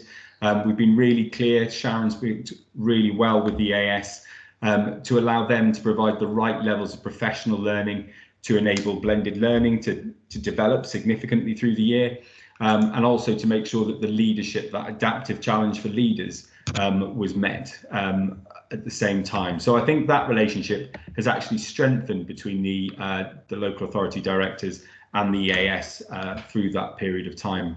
We've met on a weekly basis, and there's been an excellent sharing of information between the different authorities and the EAS as our partner. I think this committee has shown a necessary level of interest and concern about the way that devices have been managed.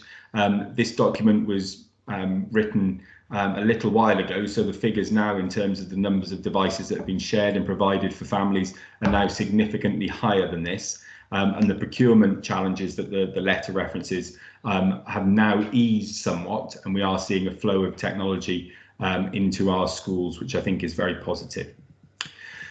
I've talked a little bit about how we supported vulnerable learners. I think there's some really positive indicators in the letter. 84% of identified vulnerable learners took up the offer of childcare places in school hubs, The remaining 16%, some children and families who had significant complex needs, parents simply made the decision to actually keep those children at home for their own safety. So, there are good reasons around some of those decisions as well. So I think that's important that we recognise those.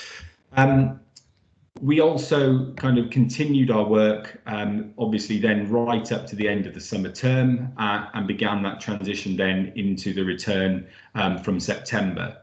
And that was a really important point for us, because the stability that we were able to afford across our schooling system meant that many of our children had uninterrupted periods of time in school. And that wasn't the same across the region. And clearly Monmouthshire has benefited from lower community transmission than other areas. But the investment in time that we put through in the spring and summer terms, I think, was rewarded in the autumn term. I think there's an important and a nice note in terms of the letter about our work to support head teacher wellbeing.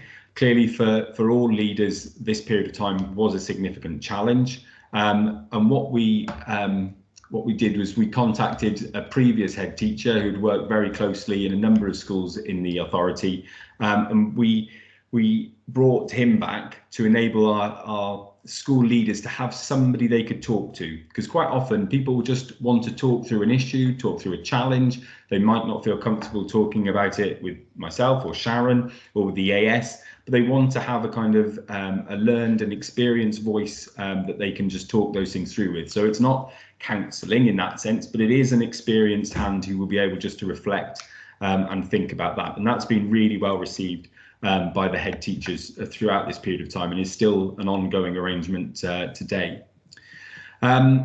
We've kept going in terms of our engagement with some of the schools who have previously been on processes around schools causing concern and so on. We've continued our engagement with them through the period of time, really to make sure that they feel effectively supported and engaged. And if there are any specific areas of support that they need, we're able to provide those to them.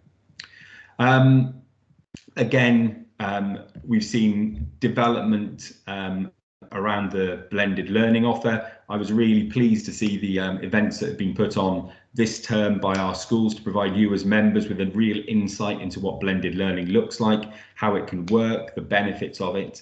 And that's been hugely positive, I think, for the schools to be able to have a voice with members, but members for you to hear directly from the schools.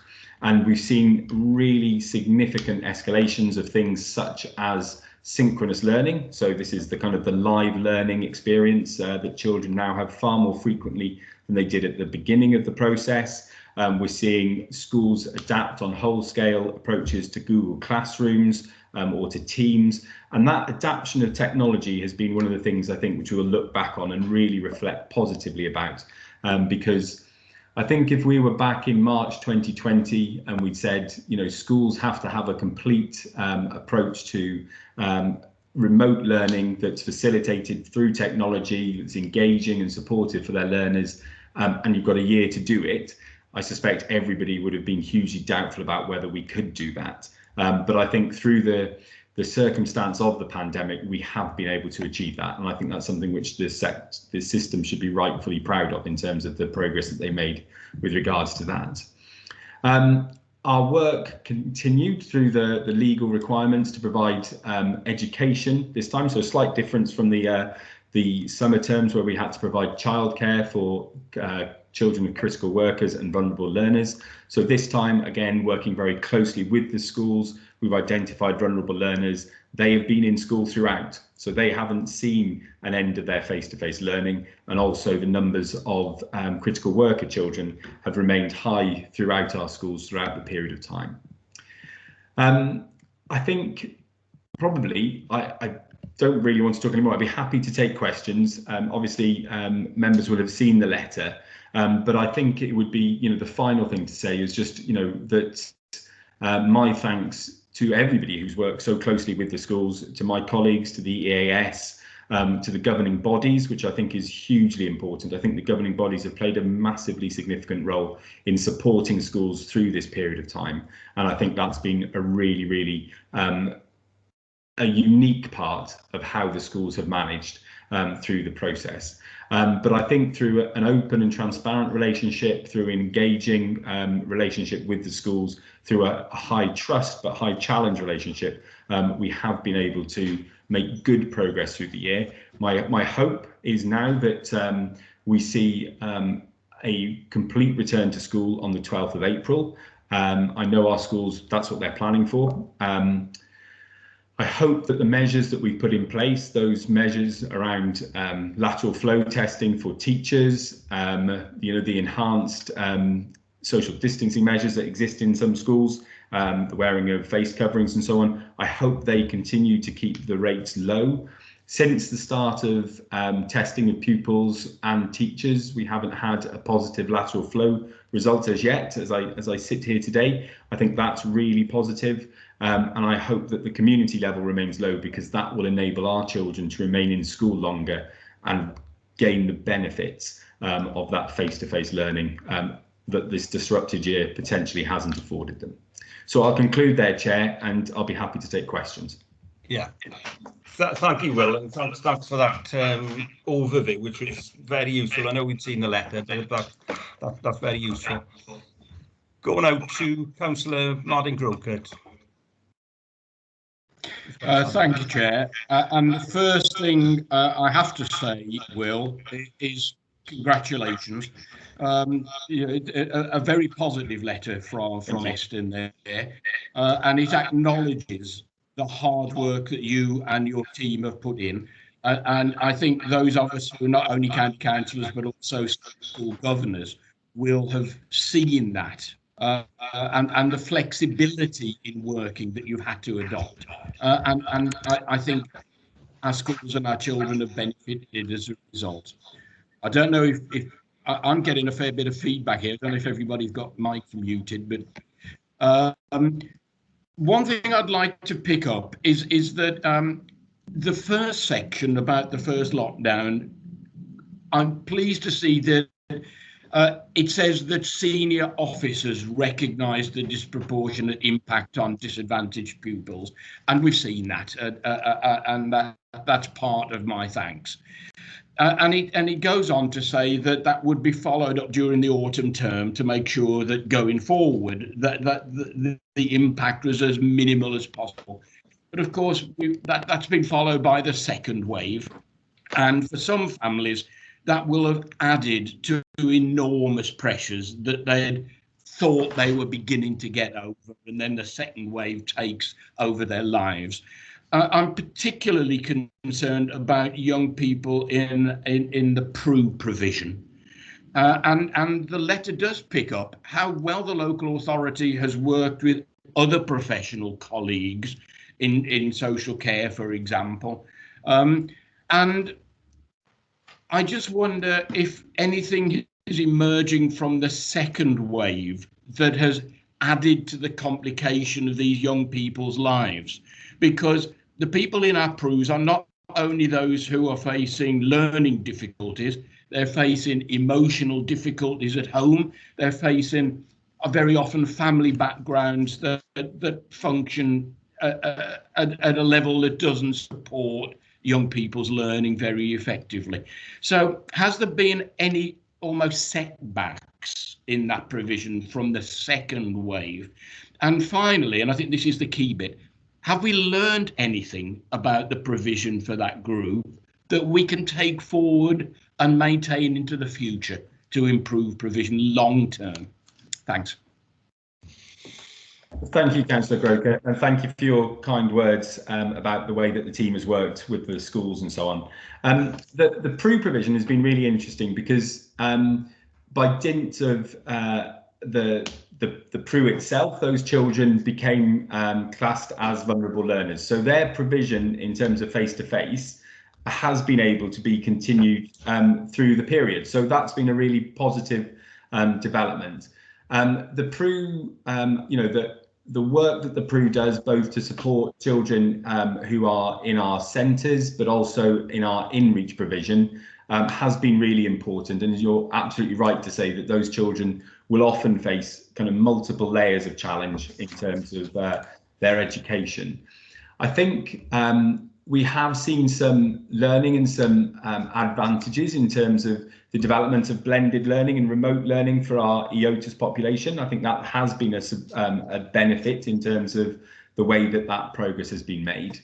And I think that, you know, the pressures around the PRUs at the moment are in terms of the capacity for PRU to meet what at the moment looks like a growing population. So I think from the experience, I think Gareth has led his team of pupil engagement and so on really purposefully. As I said, the learners have been able to continue to be in school. That's been really positive.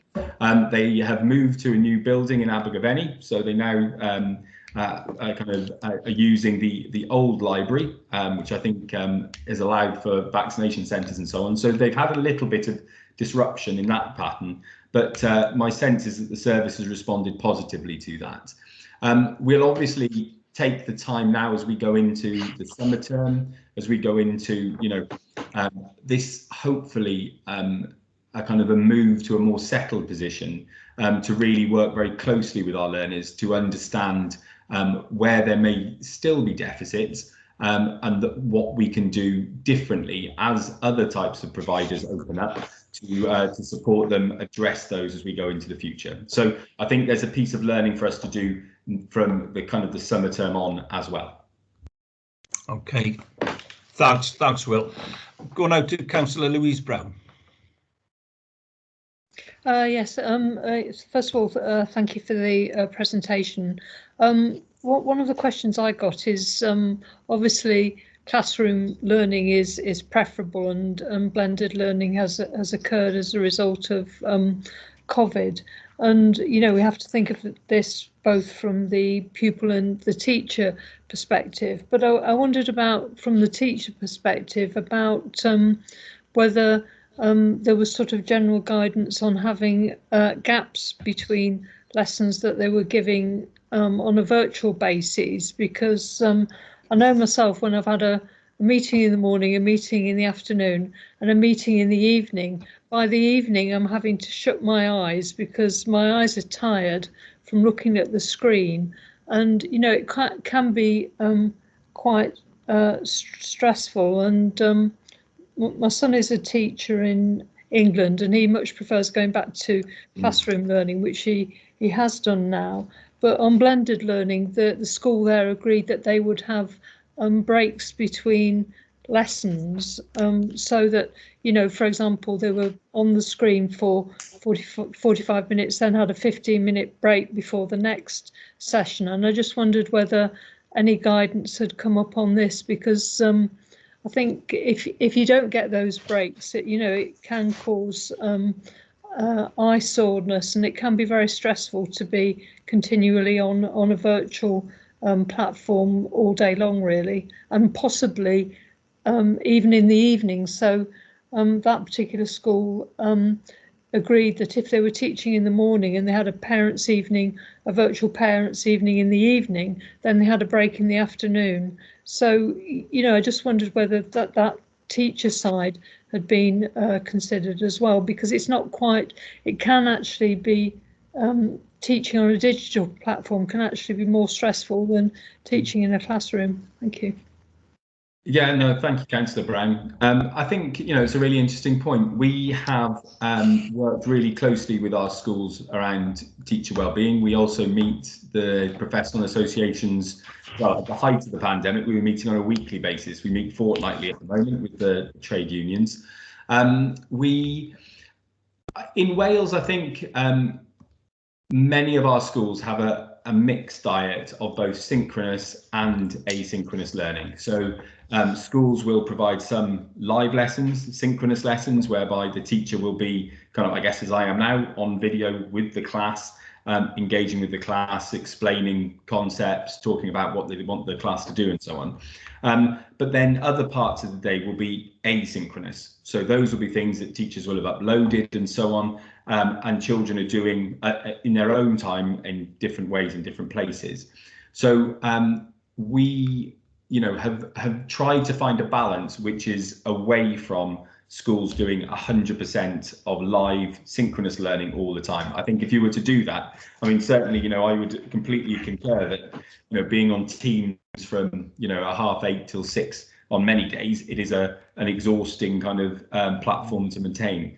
But our schools have adapted different approaches. So for 2 of our schools, they've moved to 100-minute lessons.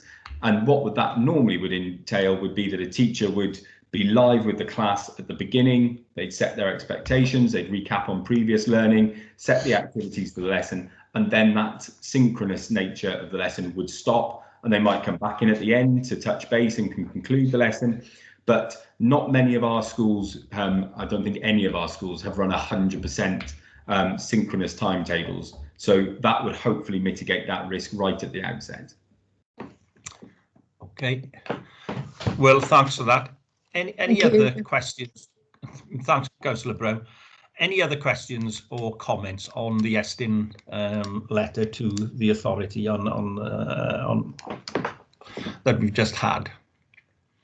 No. Well, you know, first and foremost, I'd like to say, you know, thank you very much to Will for coming this morning, bringing this letter, but also, and giving us the presentation, but also for all the efforts that he's put in and his team over a very, very difficult period. I can't think in a more difficult period of time. But also, you know, I really must give thanks to all staff, head teachers, teachers, learning support staff, cleaners, caretakers, everybody who's worked so hard in extremely difficult conditions. No one could have sort of foreseen this, you know, a year or so ago. And I remember we had a CYP, a physical CYP on March the 17th of 2020, and now that anniversary has come and gone. I'm sure that people are glad, certainly teachers and head teachers are glad that the pupils are actually back in school, and I'm sure the parents are glad, and certainly sitting on the governing body of Ysgol Gymraeg Efenni in Abergavenny, the head teacher there said it was marvellous to see in the first instance foundation-phase children back in school and saying to the teachers, well, miss, I'm really glad to be back, I'm enjoying being back in school, seeing my friends, etc., etc. That is the normal context, isn't it, really, of learning. And although blended learning in an emergency, and I'm sure blended learning will be used now in certain contexts, now that we've actually got into it, but in reality, learning, that there is nothing to beat the sort of face-to-face contact with your teacher and with your peer group, and then to have the, you know, the social interaction and the breaks and the lunch times and so on. So, you know, my own personal thought is, and I'm sure everybody else is thinking it, is that hopefully with vaccination now, etc., that we can return to a more normal context that will carry on. And certainly I'm concerned as well about the pupils who won't be doing exams this year again, you know, another year without exams. And there's never been a period like that. Even during the First and Second World War, exams went on. And that is going to be a huge challenge. But obviously, you've raised the main points today, and obviously note Martin Groker's points about the PRU, and also, you know, Councillor Louise Brown's points on the difficulties of teaching online. Final point as well, I'm sure for parents who've never taught, or for people who've never taught, it's been an insight into what a challenging role teaching is. And obviously teaching has changed a huge amount. But for people who have taught, then, you know, you do know it is a challenge every day. But I think parents now appreciate and probably will be a little bit more empathetic with teachers. But thanks to your staff, and thanks for the presentation, and thanks to you for all your efforts over a very, very challenging time. Thank you, Chair. Thanks. Okay, we'll move on now then, and look at the council, the cabinet, and look at the children and young people select forward work plan. And I'll probably bring in the scrutiny officer, Hazel Eilert here. And Chair, I was wondering if Will is Yes. still with us. We were wondering if the annual report might want to come at the next meeting, but Well, just check on yeah, times. thanks. That was one thing. You know, being that we've got Will here in the hot seat, virtual hot seat, that was one thing that obviously for the next CYP we would be sort of, you know, hoping to program. Will? Yeah, what date's the next CYP committee? It's the 20th of April. Yeah, that we should. I think I'll be able to commit to bringing. Yeah, it will be a draft, but I'll be able to bring that to that session. And it's also, that is timely because that means that in the day I'll present it to you. And I think this time, I think it will be, you know, thank you, Chair. You alluded to the summer's arrangements for qualifications will be very different this year to how they have been previously, and we now have centre determined grades. We obviously had a kind of quite a significant you know, process last year around centre assessed, the algorithms. So I think the focus of my Chief Officer's report this year will be different. Will reflect on the experiences of lockdown and how we've managed through that programme. But I think as we look forwards, it will have a significant focus around some of the challenges that will face education in the coming years. So and my point was, it works really well on the 20th because that evening I will be presenting those emerging thoughts and so on to the chairs and the vice chairs of all of the governing bodies across Monmouthshire. So that works absolutely fine. So yes, I'll be happy to bring that on the 20th of April. Okay, right, thanks. Thank you, Will. You know, the other thing that I perhaps not for the 20th of April, but I think for a future meeting, I think that in terms of sort of strategies for catching up, particularly for children who are in challenging circumstances, the free school meal children and children on, you know, coming from families on lower incomes, who've perhaps lost out a bit more than other children. I know all children have lost out, you know, realistically, but perhaps at some point we might, you know, come on to that, but not on the 20th of April, if that's okay. Yeah. Okay. Fine. Thanks. Chair, if you excuse me, I've got another meeting I need to be in now, so I'm just going to step away if that's okay. Yeah. Thank you. Okay. Thank you, Will. And thanks. I'll bring the scrutiny officer in on this as well. I say, so we look at the annual report on the 20th, but are there other issues that we need to bring up, Hazel?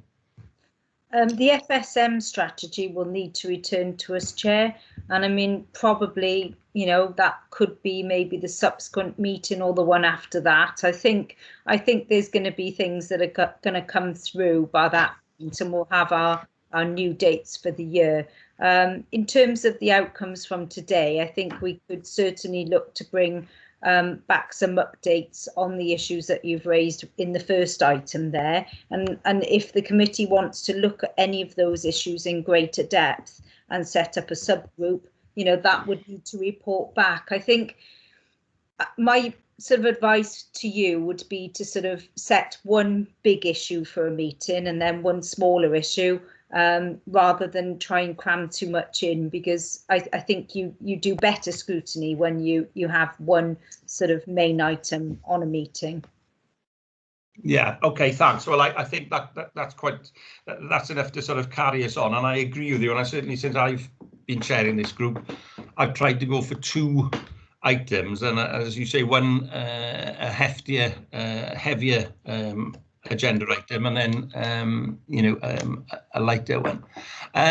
So we look at that. We'll certainly, you know, the annual report from Will McLean, the senior officer, will be the main heavier agenda item on that day, and then we'll obviously look at some of the other issues. Item 7, Cabinet and Council Work Planner, is there obviously for information, so you know, we offer that up.